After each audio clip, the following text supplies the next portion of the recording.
안녕하세요. 니르 연구소의 니르 이한경입니다. 이번 시간에는 잠재적 위험 체크를 한번 또 하도록 하겠습니다. 두 번째 잠재적 위험이죠. 지난주는 가상화폐에서 터졌습니다. 카자흐스탄에서 LNG 가스와 관련된 시위대 폭동이 일어나면서 이게 폭동이라고 할지 뭐 정부에서 러시아 개입이라고 할지 이 여러 가지 요인들이 있는데요. 네, 구체적인 내용은 잘 모르기 때문에 그냥 카자흐스탄에서 전체적인 셧다운이 일어났다 그렇게 봐주시면 되고요. 그게 내 도화선이 돼가지고 전반적으로 경제적인 위험이 이제 노출되고 있다 이렇게 봐주시면 됩니다. 하나씩 보시면은 투자자별 매매 동향은 기관은 매도로 일어났는데요. 시장의 리스크를 너무 높게 보고 있기 때문에 기관의 매도가 일어났고 외국인은 이제 목금 기준으로는 매수세가 나왔습니다. 지금은 이제 옥석 가리기가 진행될 것 같고요. 미국은 잘 나가고 그 신흥국 중에서 누가 잘 나가냐 그 싸움이 이제 될 것 같습니다. 실제적으로 선진국으로 누가 올라가냐 내려가냐 그 기로에 지금 서 있는 구군도 같이 연결돼 있는 시점이라고 볼 수 있습니다. 3월 전까지 이제 중요한 시점이라고 보고 있고요.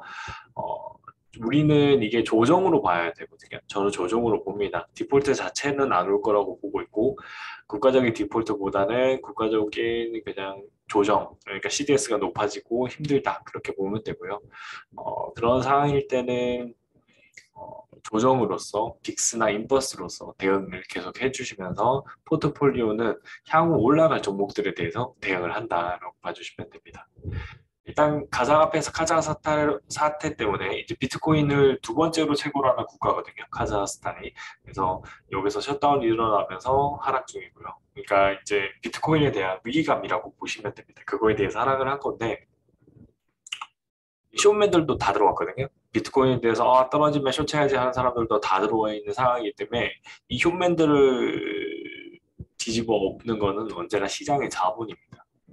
카자흐스탄의 사태가 일어나지만 우리가 언제든지 언제나 여기가 전쟁인 상태로 있을 수는 없잖아요. 그렇기 때문에 변화가 일어날 거다라고 봐주시면 되고요. 1월 말까지 그 변화가 일어나야 된다라고 봐주시면 됩니다.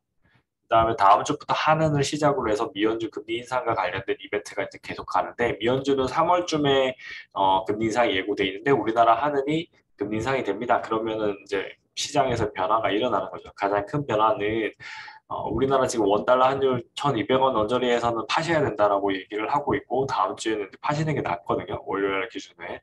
이유는 뭐냐면 이제 하느니 금리 인상을 한다는 소식이 금요일 날 나와 있어요. 그러니까 금요일 날 한다라고 보셔야 되고 11월 했고 9월 했으니까 격달로 지금 하고 있거든요. 그러니까 금리 인상이 일어나면 자연스럽게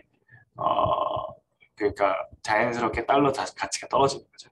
우리나라 금리 인상 때문에 이게 균형이 맞은 우리나라 금리 인상하는 거랑 미국이 금리 인상하는 것 때문에 금리가 올라간 거랑 나란히 가게 되는 거죠. 지금 와서 보니까 하느니의 예전의 선택에 대해서 뭐라고 했지만 나쁘지 않은 선택인 것 같아요. 미국도 금리 인하로 가지는 않을 것 같아요. 제가 봤을 때. 금리 인상은 가는 건데 2회로 보고 있는데 3회까지도 보고 있거든요. 그리고 자산도 매각하는 그런 분위기. 근데 아마 실질 금리가 잡힐 거라서 2회에서 마무리될 것 같긴 한데 일단 그 정도로 봐주시면 될 것 같습니다. 그래서 달러 자산에 대해서는 이제 매도도 들어가셔도 되고 그 달러가 1,200원일 때 외국인들이 사서 30원만 떨어지면 1,170원 정도만 된다면 혹시라도 이제 정전선언하고 연결되는 거거든요.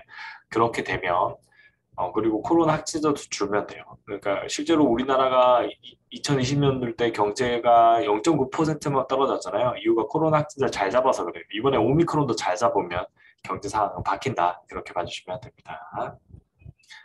잠재적 위험 진단인데요. 제일 첫 번째는 가상화폐입니다. 가상화폐 러시아를 활용하다가 가상화폐로 바꿨고요.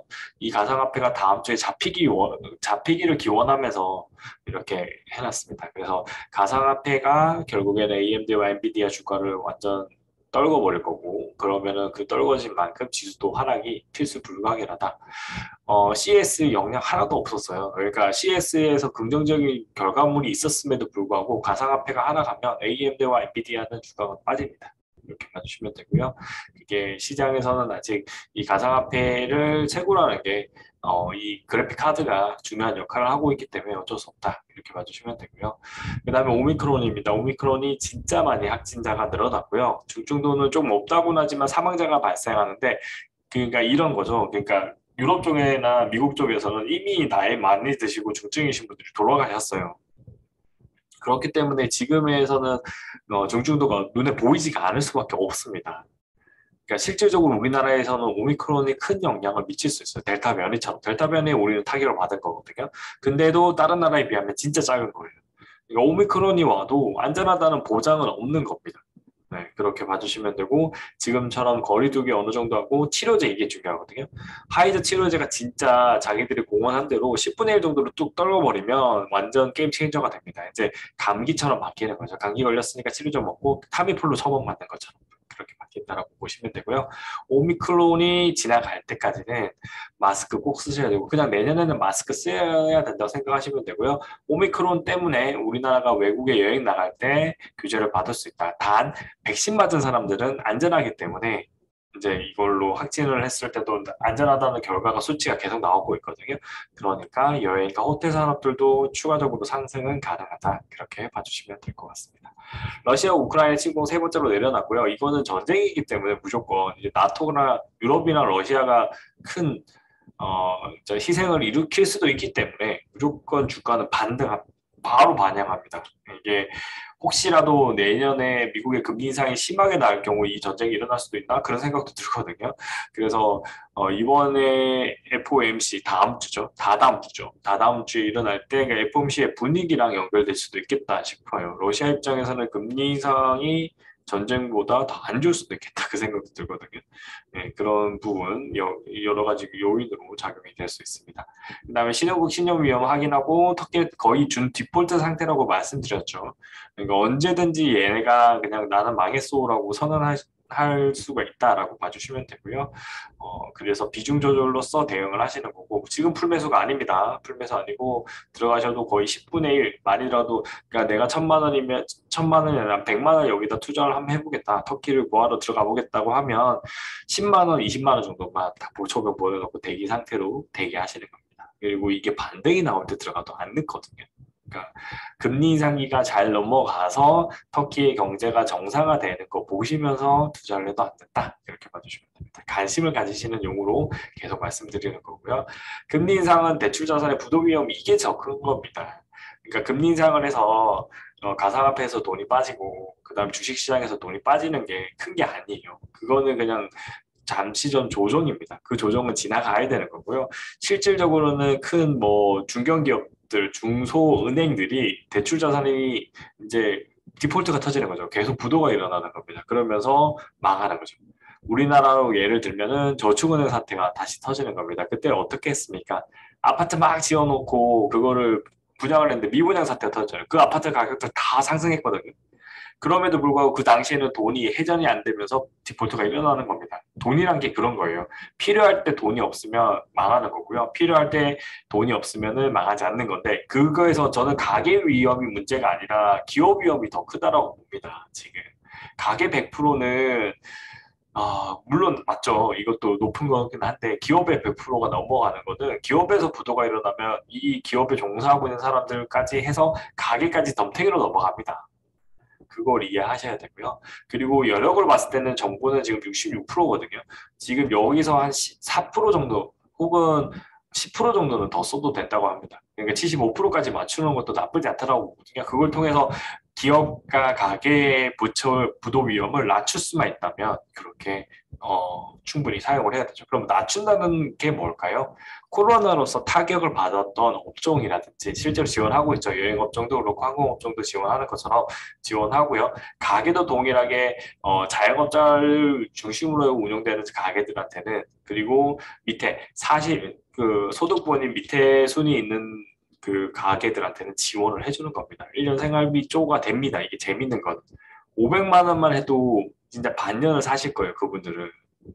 달라요. 그냥 상위권하고 다릅니다. 상위권은 500만 원 한 달에 쓰시겠지만 하위 계층은 80만 원, 50만 원만 써도 자기들이 한 달을 충분히 살아나십니다. 이제 그런 부분들을 생각하면서 지원이 들어가야만 사회가 좀 더 안전한 사회로 갈 수 있다. 그렇게 봐주시면 됩니다. 그래서 정부의 지출이 필요한 시점이다. 그렇게 봐주시면 되고요. 그 내용들을 같이 섞어서 한번 말씀드리도록 하겠습니다. 딱 가상화폐가 연쇄파동 하락한 거 보이시죠? 리플 빠졌고 이더리움 빠졌고 비트코인 빠졌는데 이더리움이 더 많이 세게 빠졌어요. 거의 10% 정도 빠졌고 그다음에 비트코인도 거의 10% 정도 빠졌네요. 리플은 10%안 빠졌고 네, 그렇게 보여주시면 됩니다. 10%에 가깝게 빠졌는데 얘는 뭐 원래부터 빠져 있는 상태였기 때문에 많이 빠질 그 여력이 없다라고 봐주시면 되고요. 이것 때문에 AMD 10% 빠졌고요. 11불이니까 8% 정도 빠졌네요. 그 다음에 엔비디아 여기도 한 17, 10, 22불 정도 빠졌으니까 네, 8불 정도, 8% 정도 빠졌습니다. 필라델피아 반도체 지수는 많이 안 빠졌죠. 이걸 버티고 있는 게 반도체 DRAM 쪽입니다. 그러니까 그래픽 카드는 그냥 가상화폐 떨어지면 같이 떨어집니다. 근데 지금 필라델피아 반도체 지수에서 이 AMD와 엔비디아가 차지하는 비중이 너무 커요. 그렇기 때문에 금리 인상기에 이 반도체 지수는 완전 진짜 왔다 갔다 엄청 많이 할 수밖에 없다. 가상화폐도 왔다 갔다 많이 하면서 같이 일어날 수밖에 없다. 라고 봐주시면 되고요. 카자흐스탄 사태도 결국에는 금리 인상과 직결되고요. 물론 이제 가상화폐가 만들어 놓은 겁니다. 채굴을 거기서 많이 하니까 그 에너지 가격이 높아진 거예요. 카자흐스탄이. 그거랑 연결되는 거라고 보시면 되고요. 그리고 결국엔 채굴을 제대로 할 수 있는 나라들도 친환경 에너지를 그 인프라를 많이 구축하는 나라가 될 거고 저는 우리나라가 훨씬 더 유리해질 수 있겠구나 그 생각 듭니다. 수소 에너지나 혹은 뭐 태양광인데 태양광보다는 수소가 더 안전한 것 같거든요. 그쪽으로 개발하고 나면 새로운 게임 체인저가 될 수 있다 이렇게 보고 있습니다. 자, 이제 필라델피아 반도체 지수도 이렇게 비교를 했지만 지속적으로 하기 위해서 이렇게 갖고 왔고요. 나스닥 지수 보시면은 빠졌죠. 이게 빠졌고 필라델피아 반도체 지수는 약간 390에서 380, 140 정도밖에 안 빠졌는데 이거는 거의 뭐 700 정도 빠졌네요. 700 정도 빠졌고 700이면은 한 5% 정도 빠진 것 같습니다. 여기도 140인데 5% 비슷하네요. 비슷하게 빠진 것 같습니다. 그다음에 S&P 500 지수 보시면은 100 정도밖에 안 빠졌죠. 100도 안 빠졌습니다. 그렇기 때문에 잘 버티고 있고 여행 업종들이나 그쪽에서 상승이 나오기 때문에 실제로 다우존스는 빠진 게 거의 없습니다. 100밖에 안 된 거죠. 원서복귀도 아니고요. 그러니까 지금 전체적으로 미국장에서도 순환매가 발생을 하는 겁니다. 그렇게 이해를 해주시면 되고 이런 조정장은 그러니까 일단은 먼저 셀 하겠죠. 그럼 전체적인 주가가 다 빠지고 그러면 내가 새롭게 성장할 동력, 코로나 끝나고 난 다음에 성장할 동력에다가 가서 그다음에 금리 인상기에 맞춰서 상승할 종목들 그거에 투자를 한다라고 봐주시면 됩니다. 보험 관련된 종목들이 조금 오르고 있다 이렇게 봐주시면 됩니다. 오미크론이고요. 크게 변한 건 없는데 여기 있는 내용들 일본은 이제 진짜 확 늘어났죠. 인플루엔자와 가까워라고 하는데 이거는 조금 애매한 게요. 얘네들 사망 테스트 제대로 안 합니다. 통계 수치가 억울하죠. 그러니까 말이 안 되는 거 16배 상승했거든요. 500명이니까 갑자기 8,000명 됐어요. 이유가 뭔지 아세요? 이유가 유료였던 게 무료로 전환하는 어떤 지역에서만 그렇게 확진자가 나왔고요. 그럼 도쿄는 작살나 있을 겁니다. 지금. 이렇게 봐주시면 되고요. 남아공은 오미크론이 종료입니다. 이게 제일 긍정적이고 남아공은 통계 수치를 제일 먼저 확신을 잘했기 때문에 나온 것 나라잖아요. 오미크론도 제일 먼저 발견한 거고 그리고 이제 우리가 그때 하락을 했을 때가 12월이었잖아요. 12월인데 한 달 만에 이렇게 거의 종료 신호가 나왔다는 거는 우리나라에서도 오미크론 나왔는데 거리두기 잘하고 그 백신 잘 맞고 하면 빨리 해결할 수 있다는 겁니다. 네, 그렇게 봐주시면 되고요. 그래서 이거와 연결되는 중요한 지표가 뭐냐면 결국에는 백신 3차 접종 주입니다. 저거는 한 70, 80%까지 나와야 이게 안전하게 넘어갈 거고 3월에 신규 확진자 2만 명 뭐 이런 얘기 하거든요. 그러니까 3월에 초 4월 3월 초 4월까지 이제 위험한 시기고 그때가 또 BTS 콘서트랑도 연결돼요. 3월에 바이오라고 돼 있거든요. 그래서 이게 뭘까? 그러니까 이 두 개가 맞닥뜨려서 우리나라가 오미크론 잘 맞고 3월 BTS 콘서트 했는데 확진자가 안 드러났다. 그러면 글로벌 자금이 우리나라에 올 겁니다. 선진국 중에 미국은 그냥 무시하고 금리 인상하면서 경제가 사이클 빅 돌아왔고 실업률도 지금 3%까지 떨어졌거든요. 그러니까 더 이상 얘는 금리 인상을 안 할 수가 없어요. 미국은. 그런 상태인데 우리나라도 BTS가 그렇게 돼버리면 그리고 BTS가 됐을 때 외국에서 들어왔는데 오미크론 다 걸러내는 그런 절차를 보여준다면 상징적 의미로 코로나가 정복되고 있구나 저 나라에서는 우리 전 세계도 다 가겠구나 그렇게 볼 수 있습니다. 그런 상징적인 기승전을 맺어줄 수 있지 않을까 그렇게 보고 있거든요. 그러면은 우리나라 주가는 전 세계 주가에서 위험한 나라들은 뚝뚝 떨어지지만 우리나라 주가는 생각 외로 3,300, 3,200 정도까지 쭉쭉 갈 수 있고 삼성전자나 대기업들의 주가도 더 강력하게 갈 수 있다. 이렇게 봐주시면 됩니다. 이게 잠재 위험인데도 그 얘기를 한번 더 드리고 싶어서 말씀드린 거고요. 네, 그 정도로 보시면 되고요. 그 다음에 오미크론 코로나 현황일 때 7월째 1월 정도 13일 날 도입을 주로 한다고 했으니까 이거에 정말 이제 사망자 수치가 우리나라만큼 깔끔하게 다 뜨는 데 없거든요. 우리 죽은 사람들 다 검사합니다. 그러니까 그런 것들 나오고요. 그리고 우리나라 코로나 1일 확진자가 감소자 1,000명인데 저는 다음 주 초에 2,000명 봤으면 좋겠어요. 2,000명대를 봤으면 좋겠고 2,000명을 깨면 더 좋고요. 2,000명 보고 다음 주에 확진자는 결국에는 이번처럼 비슷하지 않을까, 4,000명 떼지 않을까라고 생각하는데 혹시라도 3,000명대에서 머물면 진짜 진짜 좋은 거고요. 네. 그러면 어쩔 수 없이 우리가 또 다시 위드 코로나 했을 때 좀 더 경각심 갖고 잘해보자고요. 그러면 되겠죠. 그다음에 백신 예방접종 지연 가능성은 없어요. 이거가 1차 그러니까 백신 안 맞는 사람들이 있는데 그분들이 이제 지병을 가지신 분들이 은근히 있습니다. 그리고 뭐 모유 수유를 한다든지 그런 특별한 상황이 있거든요. 그러니까 그런 부분들이 끝나야 되기 때문이고요. 저는 이제 코로나 완전히 끝나는 건 90%인데 이거는 노바백스로 충분히 가능할 거다라고 생각하고 있습니다. 기존의 백신이 만든 제조법이랑 똑같은 백신으로 노바백스가 만들어졌기 때문에 그게 긍정적으로 보이고요. 그리고 가격도 싸요. 그러니까 그렇게 봐주시면 되고 이 3차가 60이나 70 정도만 되면 3월에 오미크론이 오더라도 어느 정도 막아낼 수 있다. 그래서 이제 좀 이따 여기 4차 뜰 거예요. 분명히 4차 뜹니다. 4차 접종자 뜰 건데 4차 접종자도 3차 접종자 성장하는 듯이 성장을 하면 충분히 막아낼 수 있을 거다. 위험이지만 회피 가능한 위험입니다. 우리나라 위험보다는 외국의 위험이 크기 때문에 그걸 보도록 하겠습니다. 우리나라 확진자는 줄고 있죠. 우리나라 확진자 줄었어요. 지난주 것만 딱 본 겁니다. 근데 외국계 문제입니다. 100만 명 넘었다고 문제라고 했는데 200만 명 넘어섰습니다. 이게 문제죠. 여기 보시면 100만 명 넘었다고 난리였는데 200만 명 넘어가 버렸어요. 뭐라고 할 수가 없고요. 그리고 지난주에 최고점은 4천 명이었고요. 지금 3천 명입니다. 그런데 이런 이론이 되더라도 사망하시는 분들이 진짜 많습니다. 하루 사망자가 50명, 60명대에서 이제 50명대로 왔지만 그래도 많은 분들이 들어가시고 있거든요. 뭐 외국으로 봤을 때도 사망자 줄고 있는 거 맞아요. 확진자는 훨씬 늘었는데 사망자는 줄고 있기 때문에 아 오미크론 괜찮다라고 보지만 결국에 돌아가시는 분 많거든요. 그거는 이 사람들의 희생으로 전쟁입니다. 이거. 전쟁이 거고 마지막 종결을 짓는 시점으로 가고 있는 거고 그게 빨리 왔으면 좋겠다라고 보시면 되겠습니다. 실제로 사망자가 어디가 많냐면요. 60세 이상일 때 대부분입니다. 그렇게 보시면 치명률이 나오는 데가 여기고요. 밑에는 거의 0.5%입니다. 거의 감기 수준이라고 보시면 될 것 같습니다. 일단 그 정도로 보시고요. 코로나는 해결될 수밖에 없고 그렇기 때문에 여기다 베팅을 하고 있다라고 봐주시면 될 것 같습니다. 러시아 우크라이나 침공 이슈인데 미국하고 러시아가 연쇄談判을 한다고 합니다. 그러면 이거는 그냥談判을 짓고 끝날 수 있을 건데 러시아가 왜談判을 할까 생각하면 금리 인상에 러시아가 버틸 수 있을까에 대한 의문도 들거든요. 그러면은 이게 자원과 연결되면서 지금 딱 금리 인상이 직전에 뭔가를 얘기를 제대로 해야 됩니다. 그 부분들이 러시아를 좀 더 안전하게 가져갈 수 있고요. 그 나토 유럽이 이제 계속 동쪽으로 침공해 들어가고 있거든요. 러시아 쪽으로. 그러니까 그 부분을 이제 딱 선을 긋고 싶은 거죠. 그렇게 봐주시면 될 것 같습니다. 이거는 전쟁까지는 안 갈 것 같아서 내린 것 같기도 한데 이게 러시아는 지금 카자흐스탄에 군 전력을 보냈기 때문에 바로는 못할 거다. 이렇게 보고 있습니다.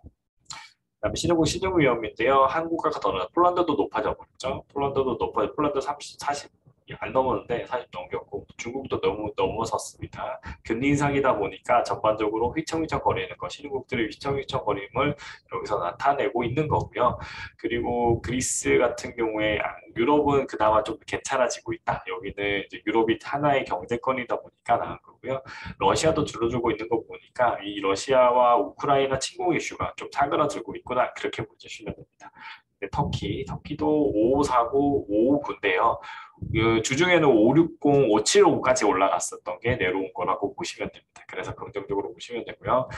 CDS 1월 6일자 기준 7일, 8일까지 했을 때 24 정도가 됐다고 합니다. 그래서 크게 무리는 없고요. 우리나라 CDS도 24 이게 올라간 것도 금리 인상기에 원달러 환율이 치솟으면서 중국의 이제 그 엔화가 위안화가 올라가면서 이게 일어난 거고요. 그 부분이 결국에는 해결될 수 있다라고 봐주시면 되고 이번에 금리 인상을 하면서 해결할 가능성이 상당히 높다. 이게 중국이 약간 금리 인하적인 스탠스를 약간 갔거든요. 그래서 높아졌다. 이렇게 봐주시면 되고요. 우리나라는 금리 인상이 다음 주 금요일날 예정되기 때문에 주가에는 조금 부정적이지만 그래도 달러 자산한테는 좀 긍정적이다. 혹은 우리나라 1,200원의 그 이슈 때문에 월화수에 1,200원일 때, 1,200원 언저리일 때 우리나라 거 살래 하면서 외국인이 살 수 있어요. 네, 그렇게 봐주시면 되고 지난주 목금에 외국인이 사준 이유는 그 이 원달러 환율이에요. 원달러 환율이 가장 큰 요인이다라고 봐주시면 되고요. 역설적으로 우리나라한테는 지금 상황이 좀 이게 참 리스크도 있으면서도 안전한 그 두 개가 동시에 일어나. 그래서 우리는 언제나 하락장이 오는 걸 조정으로 대응해야 되는 그런 시장이라고 보시면 됩니다.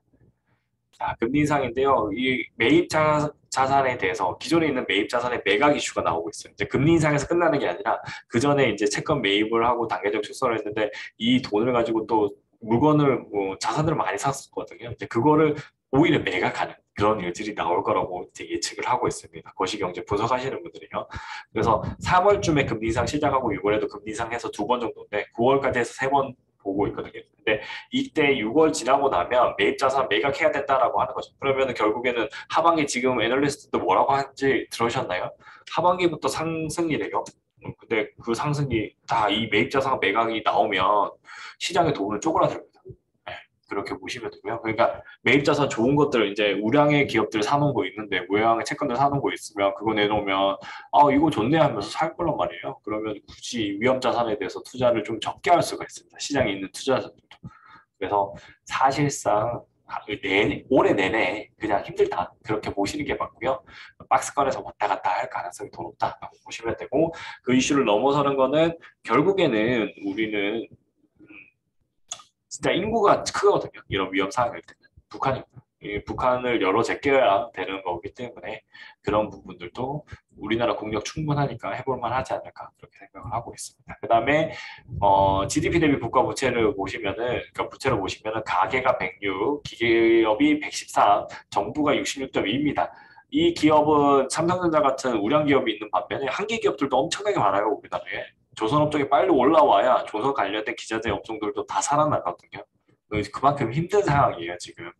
그분들한테도 몇 개월만 버텨보라고 막 얘기를 하고 있는 상황이라고 하니까 그런 거 봤을 때는 정부에서 적극적인 지원 정책 필요합니다. 실제로 H&M 살리듯이 그 한기 기업들 중에 우량 기업들이랑 아닌 기업 잘 섞어내가지고 투자를 해주시면 될 것 같고요. 실제로 이제 템플턴 같은 경우에 투자를 할 때 그냥 한기 기업에 있는 나라, 특히 디폴트인 상황이 있을 때 그 한기 기업에 있는 나라의 진짜 작은 기업들에게 몇 억씩을 사버려요.